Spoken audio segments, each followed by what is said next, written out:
Hello students, today our topic is stoichiometry of the chemical reaction. So सबसे पहले हमें इस वर्ड का मतलब पता होना चाहिए क्या होता है stoichiometry. So ये जो वर्ड है ये ग्रीक लैंग्वेज का वर्ड है. It comes from Greek language जिसका मीनिंग होता है to measure an element.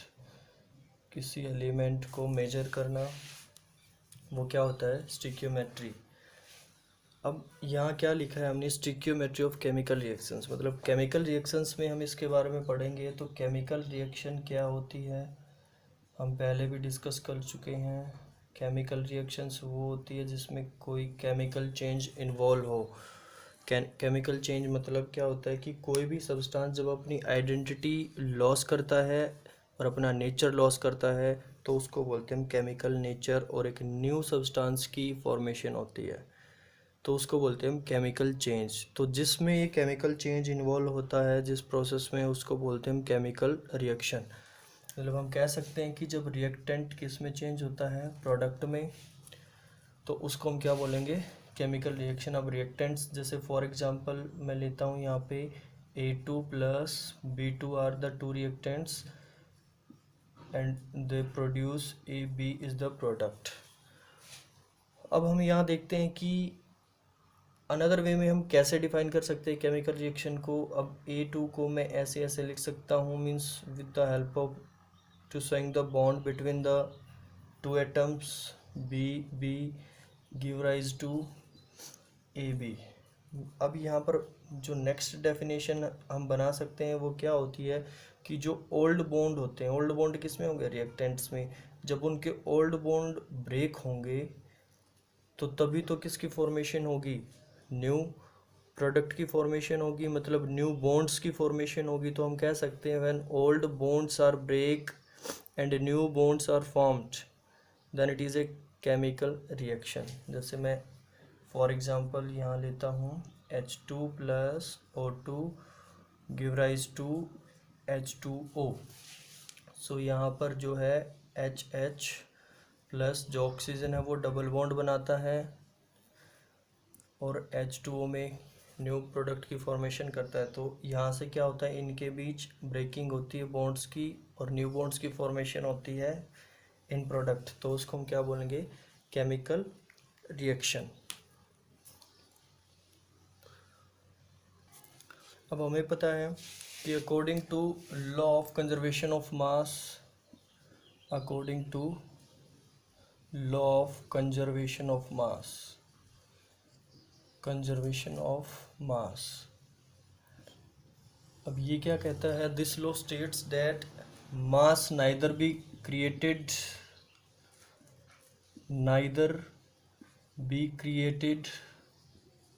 And nor be destroyed in a chemical reaction. और हम ये कह सकते हैं कि mass of reactant is always equal to mass of product. जो रिएक्टेंट का मास होगा वो हमेशा किसके इक्वल होगा मास ऑफ प्रोडक्ट के. वो कब होगा अभी देखते हैं हम इस रिएक्शन में ही बात करते हैं. जैसे हाइड्रोजन का एटॉमिक मास कितना होता है 1 ग्राम.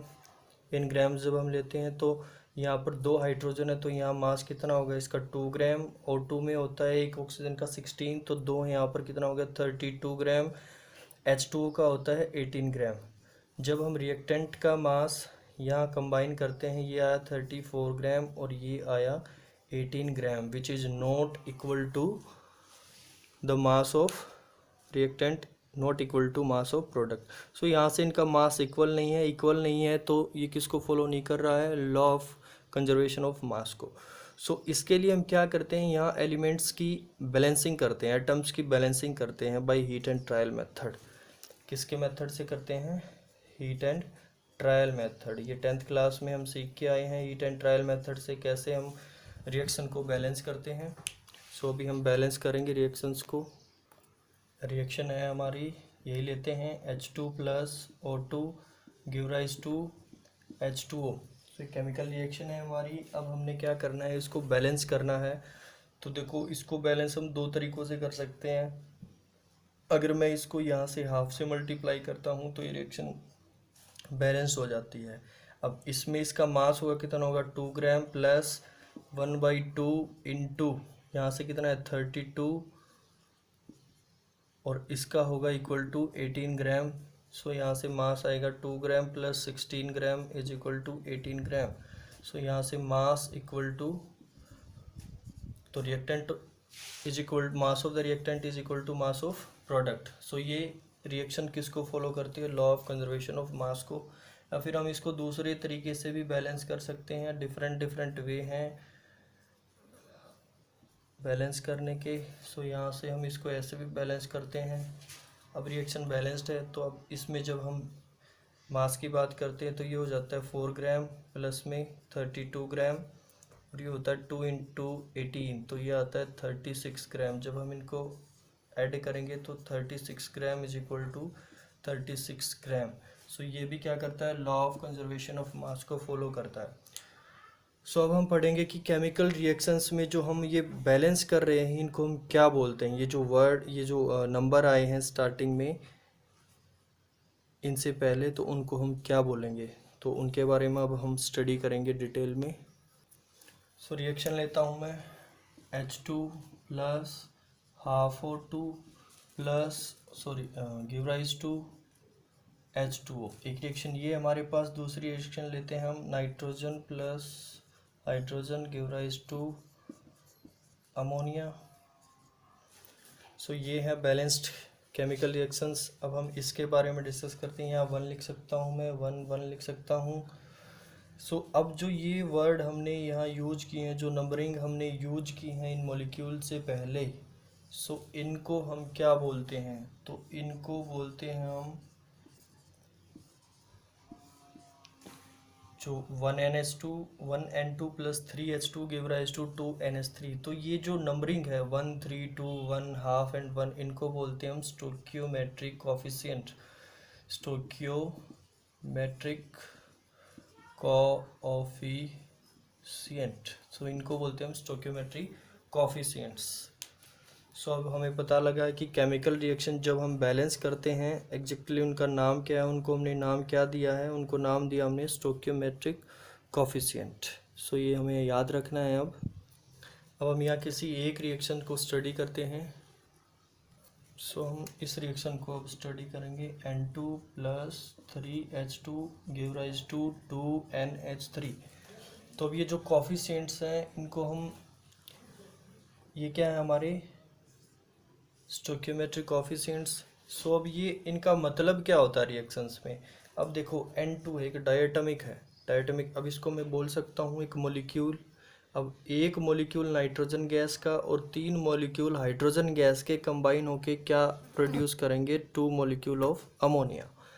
सो मैं यहाँ लिख सकता हूँ इन टर्म्स ऑफ मॉलिक्यूल्स, 1 मॉलिक्यूल किसका है, ऑफ नाइट्रोजन का, react with 3 molecule of hydrogen gas give rise to molecule of ammonia NH3, that is NH3। तो हम लिख सकते हैं।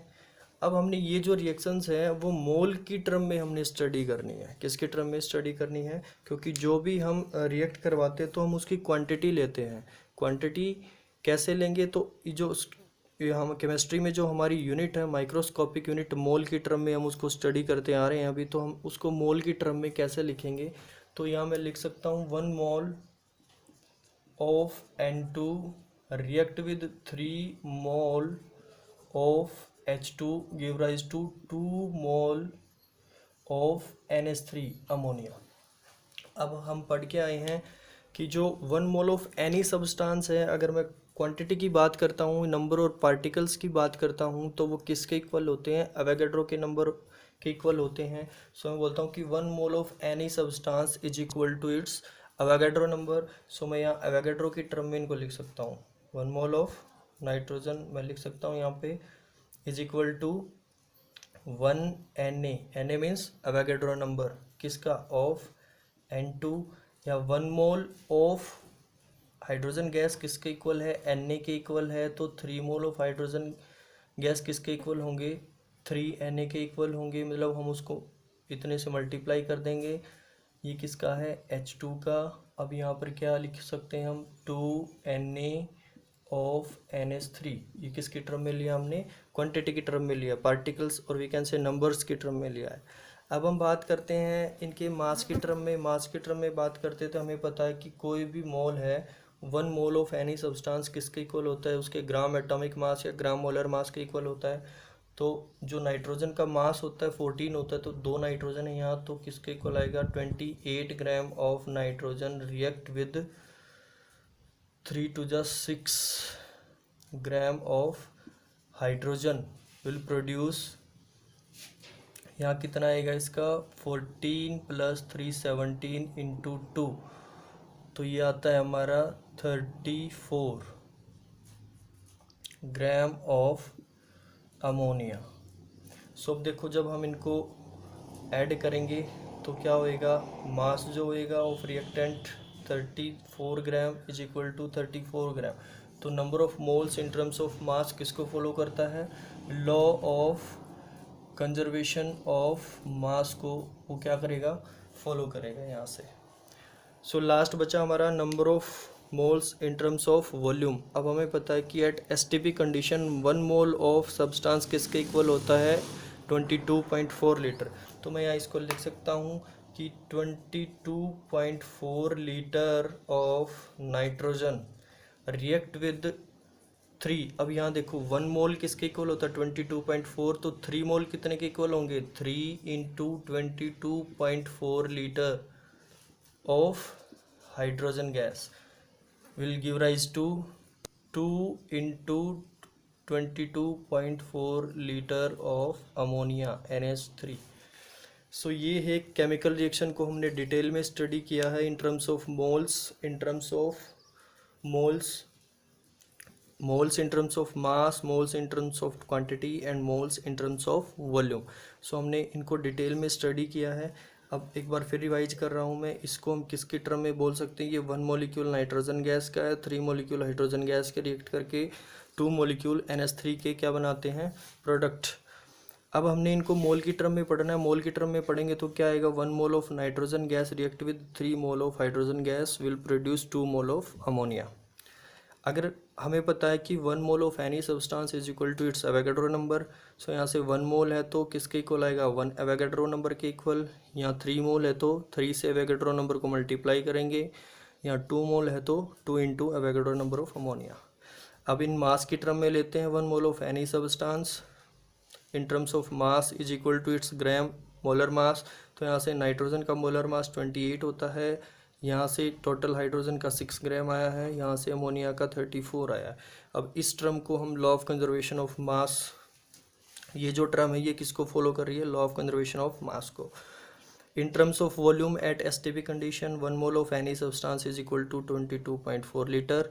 सो यहाँ से 1 मोल किसके इक्वल आएंगे, 22.4 लीटर ऑफ नाइट्रोजन। फिर वही 3 से मल्टीप्लाई करेंगे यहाँ, क्योंकि 3 मोल हैं, और यहाँ से 2 से मल्टीप्लाई करेंगे, 2 मोल्स है। अब इसके आगे हम एक रिएक्शन और डिस्कस करते हैं इन टर्म्स ऑफ मोल्स।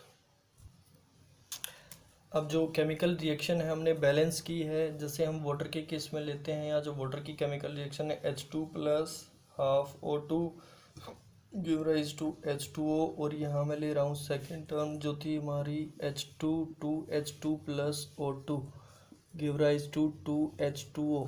सो हर कोई अलग अलग तरीके से इसको बैलेंस करता है, ये भी ठीक है वो भी ठीक है। अब अगर यहाँ में इनके नंबर ऑफ, क्योंकि हम अब डिस्कस किस में करेंगे, रिएक्शंस को मोल्स की टर्म में डिस्कस करेंगे, सो ये भी तरीका सही, ये भी तरीका सही। अगर मैं इन दोनों में रेशो देखूँ नंबर ऑफ मोल्स की ऑफ रिएक्टेंट एंड प्रोडक्ट, तो वो क्या आएंगे, वो इक्वल होंगे इस रिएक्शन में भी और इस रिएक्शंस में भी। सो देखते हैं, हम रेशो देखेंगे पहले हाइड्रोजन का और ऑक्सीजन का रेशो अगर देखेंगे तो number of moles of hydrogen divided by number of moles of oxygen. अब ये जो है इसका कोफिशिएंट कितना है, 1 है। अब ऑक्सीजन का कितना है, 1/2। सो किसके इक्वल आ गया, 2/1। सो इनका जो रेशो आया है मोल्स का, वो रेशो क्या आया है, 2:1। किसका, हाइड्रोजन एंड ऑक्सीजन का। अब इसी रिएक्शन में मैं हाइड्रोजन कि मोल्स का रेशियो देखता हूँ और ऑक्सीजन के मोल्स का रेशियो देखता हूँ तो किसके इक्वल होगा, कॉफिशिएंट के इक्वल होगा। तो हाइड्रोजन का यहाँ पे 2 है, ऑक्सीजन का क्या है 1।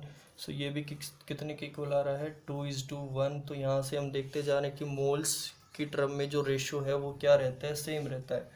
सो अब देखते हैं हम ऑक्सीजन और वाटर का, in terms of oxygen and in terms of water, number of moles of oxygen and number of moles of water. So यहाँ कोफिशिएंट 1/2 है, ये 1 है, तो ये किसके इक्वल आ गया, 1/2 के इक्वल।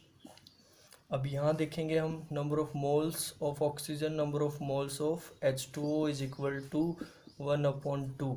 सो ये भी यहाँ क्या आ रहा है, इक्वल आ रहा है। अब बचा क्या, हाइड्रोजन और water. So number of moles of hydrogen, number of moles of water is equal to its coefficient, ये भी 1 है, 1। सो क्या आ रहा है यहाँ पे, 1/1। यहाँ देखते हैं हम तो क्या आएगा, number of moles of hydrogen divided by number of moles of water, so equal to 2/2, जो किसके इक्वल आ रहा है, 1/1। सो यहाँ से क्या पता लगता है कि जो नंबर ऑफ मोल्स हैं किसके participating of reactant and product क्या हो रहे हैं, वो चेंज नहीं हो रही है, वो क्या है, सेम आ रहे हैं, चाहे हम रिएक्शन को इस तरह से बैलेंस करते हैं या रिएक्शन को इस तरह से बैलेंस करते हैं। सो अब डिस्कस करते हैं हम कि जो प्रॉब्लम्स हैं स्टिक्योमेट्रिक में नंबर ऑफ मोल्स की टर्म या मोल कंसेप्ट से हम कैसे रिलेट करते हैं, कैसे उनको सॉल्व करते हैं। अब जैसे मैं कोई यहाँ रिएक्शन लेता हूँ कि कोई भी रिएक्टेंट है ए, वो किस में चेंज हो रहा है, बी में, और उनके जो कॉफिशिएंट हैं वो ले लेता हूँ मैं small A and small B, these are the, यहाँ लिख लेता हूँ मैं stoichiometric coefficient of A, reactant A is A है, और स्टिक्योमेट्रिक कॉफिशिएंट ऑफ बी वो किसके इक्वल है, बी के इक्वल है।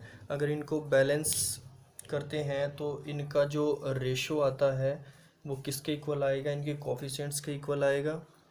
सो अभी देखते हैं हम। So number of moles of A, number of moles of B is equal to A/B। ये क्या है, number of moles of coefficient. So ये स्टोक्योमेट्रिक कॉफिशिएंट ऑफ ए है, और ये क्या है, स्टोक्योमेट्रिक कॉफिशिएंट ऑफ बी है। सो यहाँ से हम देखते हैं, मैं इसको ऐसे भी लिख सकता हूँ कि ये ए यहाँ ले आता हूँ और एन बी ऊपर ले आता हूँ, तो हमारे पास क्या बनता है, number of moles of A divided by stoichiometric coefficient of A is equal to number of moles of B divided by stoichiometric coefficient of B. So ये बन गया हमारा mole concept for chemical reaction. ये क्या बन गया हमारा, mole concept for chemical reaction. अब यहाँ से हम क्या करेंगे, इसी की हेल्प से न्यूमेरिकल्स में हम प्रॉब्लम्स को सॉर्ट आउट करेंगे। अब इसको हमने ध्यान से देखना है, ये जो रेसिपी है केमिकल रिएक्शन की, इसको हमने माइंड में सेट करना है, और हम देखते हैं अब कैसे न्यूमेरिकल इससे सॉल्व हो रहे हैं इन केमिकल, कोई भी केमिकल रिएक्शन है उसमें हम सॉल्व कर देंगे इसी मोल कंसेप्ट्स की हेल्प से। जैसे मैं एक केमिकल रिएक्शन लिखता हूँ, उसको भी रिप्रेजेंट करते हैं हम, N2 + 3H2 is equal to give rise to 2NH3।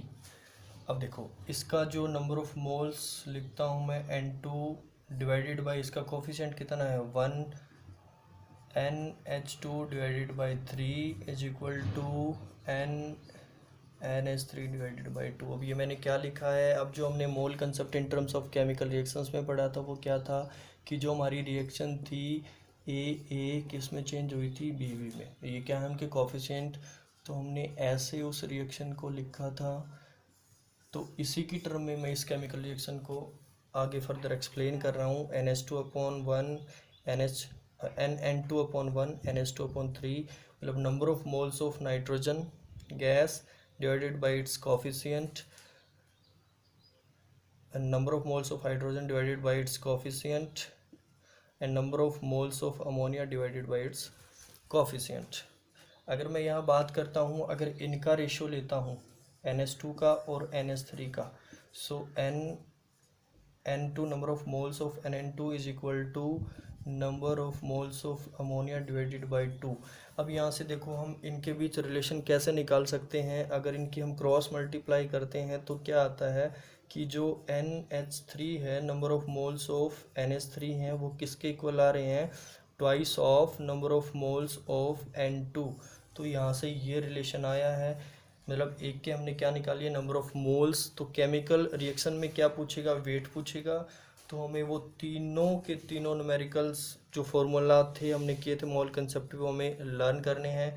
तो वेट यानी मास की टर्म में पूछ रहा है, तो मास हमें पता है इन टर्म्स ऑफ मास क्या था, number of moles given mass upon molar mass. तो वहाँ क्या पूछ क्या रहा है, मास या वेट पूछ रहा है। तो यहाँ से कैसे निकाल सकते हैं, mass is equal to N into M.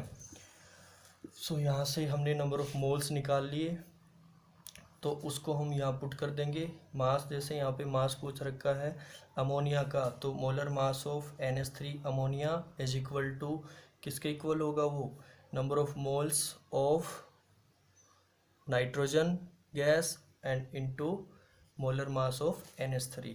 So यहाँ से हम इसको इस फॉर्मूले से कर सकते हैं, नंबर ऑफ मोल्स किसके आएंगे, NH3 के, और molar mass of NH3। So ये इस ऐसे ही हमने क्या करने हैं, न्यूमेरिकल्स को सॉल्व करना है। अभी हम न्यूमेरिकल सॉल्व करेंगे इसी के बेसिस पे। अब न्यूमेरिकल लेता हूँ मैं, 10 gram of calcium carbonate is heated. अब उसके लिए हमें केमिकल बैलेंस जो रिएक्शन है, केमिकल इक्वेशन, वो हमें लिखनी आनी चाहिए in balanced form. Is heated, then find out weight loss. हमने क्या करना है, यहाँ कितना वेट लॉस हुआ है, तो उसके लिए हमें क्या आनी चाहिए, केमिकल इक्वेशन आनी चाहिए। तो किसको हीट कर रहे हैं हम, CaCO3 को हीट कर रहे हैं। तो यहाँ पे बता दें, तो जब भी हम किसी कार्बोनेट को हीट करते हैं तो वहाँ से CO2 रिलीज होती है।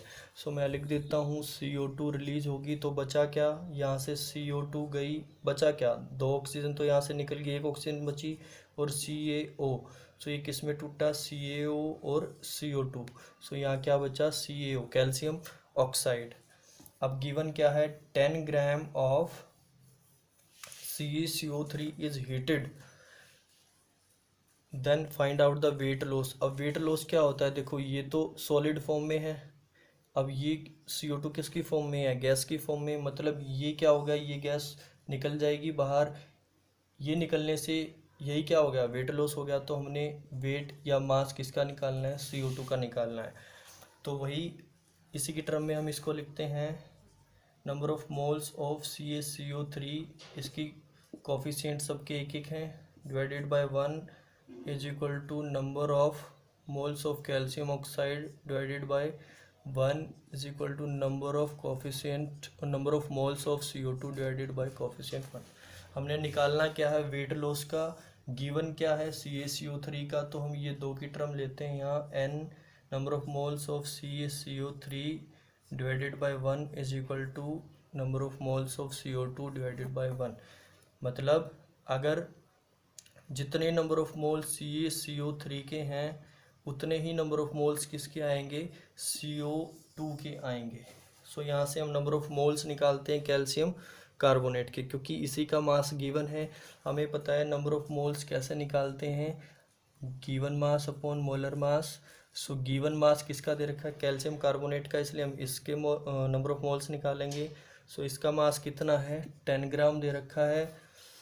मोलर मास हम यहाँ से निकालेंगे, कैल्शियम का होता है 40 प्लस 12 प्लस 12 3 जा 48, तो ये आएगा 100 ग्राम।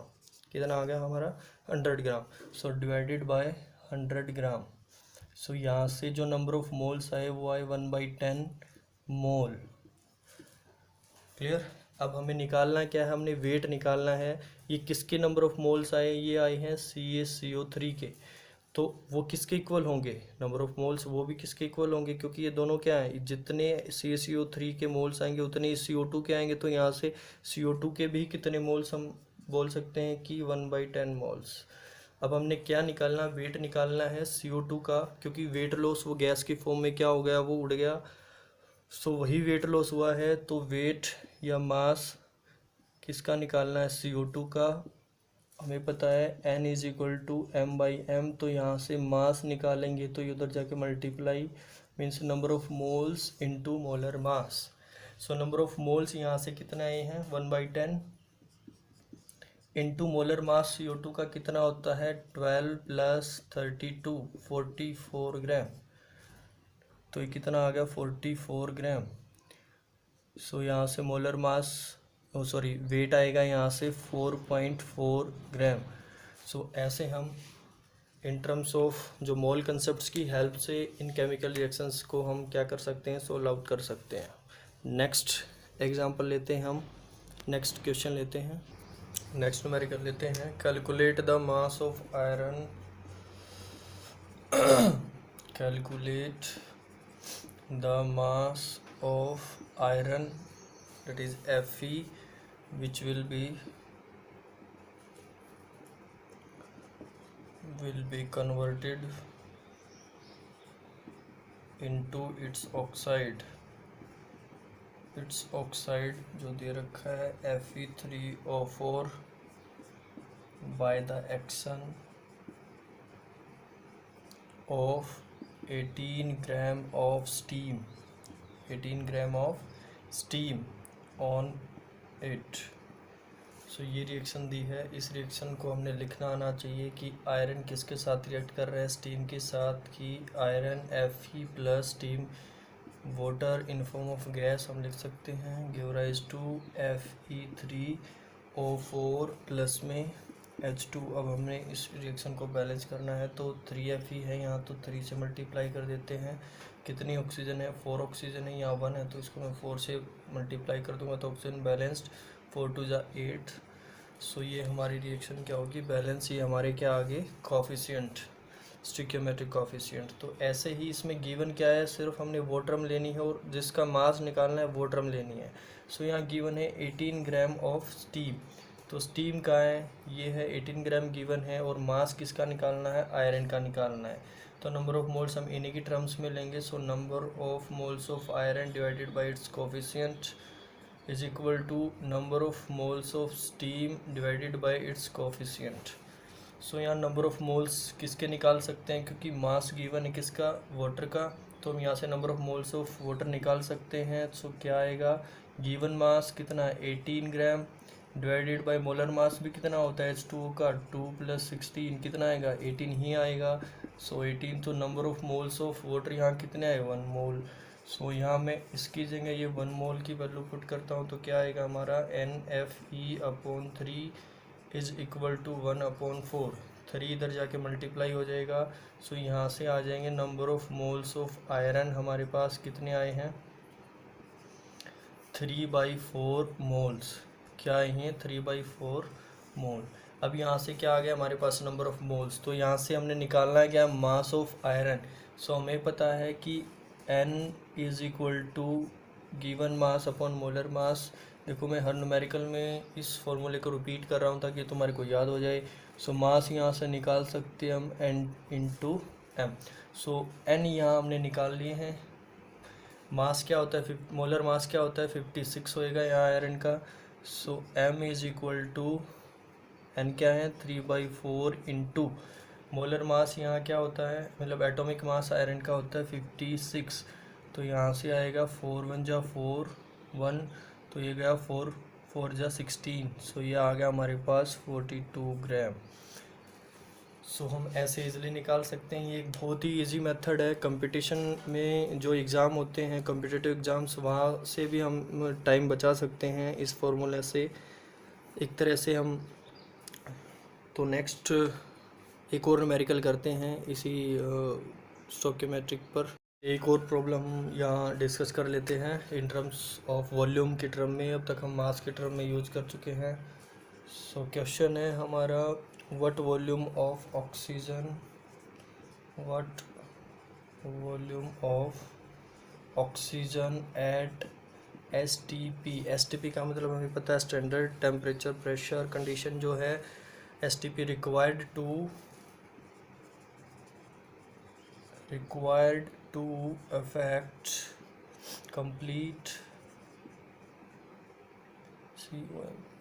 complete combustion of 200 cm3। तो ये क्या गिवन है, वॉल्यूम गिवन है यहाँ पे ऑफ किसकी, acetylene TYL। acetylene and what would be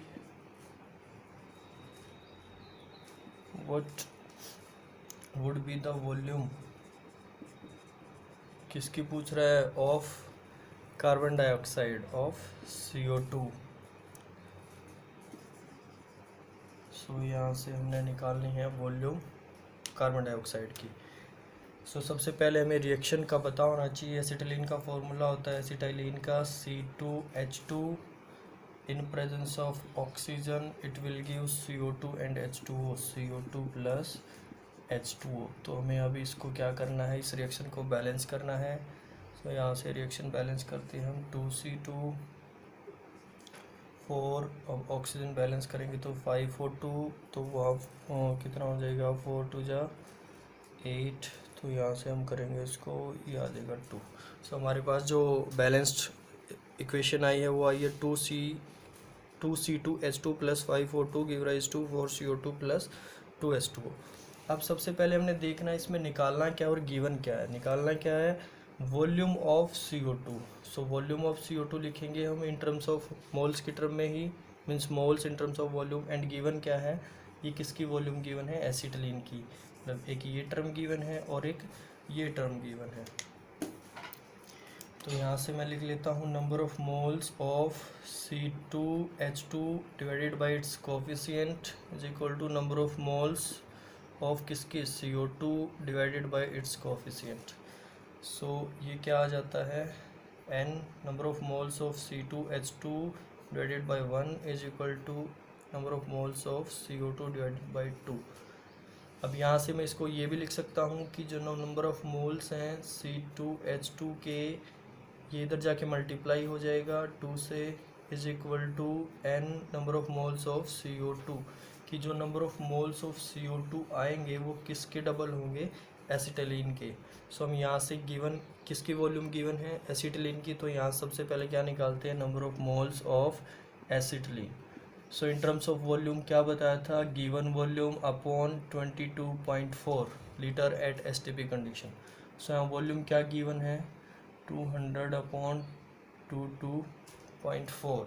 सो यहाँ से क्या आ गई, ये आ गए हमारे पास मोल्स, किसके मोल्स आए हैं, इसके। तो अब हम यहाँ ये किसके आए हैं, C2H2 के। तो CO2 के यहाँ से क्या हो जाएंगे, इसके डबल हो जाएंगे। सो यहाँ NCO2 के मोल्स निकालता हूँ तो इसके डबल हो जाएंगे 2 × 200 डिवाइडेड बाई 22.4। सो ये क्या आ गया हमारे पास, number of moles of CO2। So निकालना क्या है, volume. So in terms of volume हमें पता है N is equal to V upon 22.4। Volume निकालनी है तो वॉल्यूम यहाँ से क्या हो जाएगी, ये इधर जाके मल्टीप्लाई N × 22.4। ये हम फॉर्मूला डिस्कस कर चुके हैं पहले। तो यहाँ से जो वॉल्यूम आएगी CO2 की वो क्या आएगी, N, ये हमारे पास क्या है, N की वैल्यू है। सो 2 × 200 डिवाइडेड बाई 22.4 और वॉल्यूम जो होती है STP कंडीशन पे वो क्या होगी, 22.4। सो ये यहाँ से कैंसल आउट हो जाता है और हमारे पास जो आंसर आता है 400 सेंटीमीटर क्यूब। तो ये वॉल्यूम आती है किसकी, CO2 की। सो ऐसे बहुत सारे एग्जांपल्स आपको भी करके देखने हैं अपनी बुक से। तो ऐसे इसी मेथड को अगर फॉलो करोगे तो इजी टाइम में, मतलब बहुत ही कम टाइम में आप इनको निकाल सकते हैं।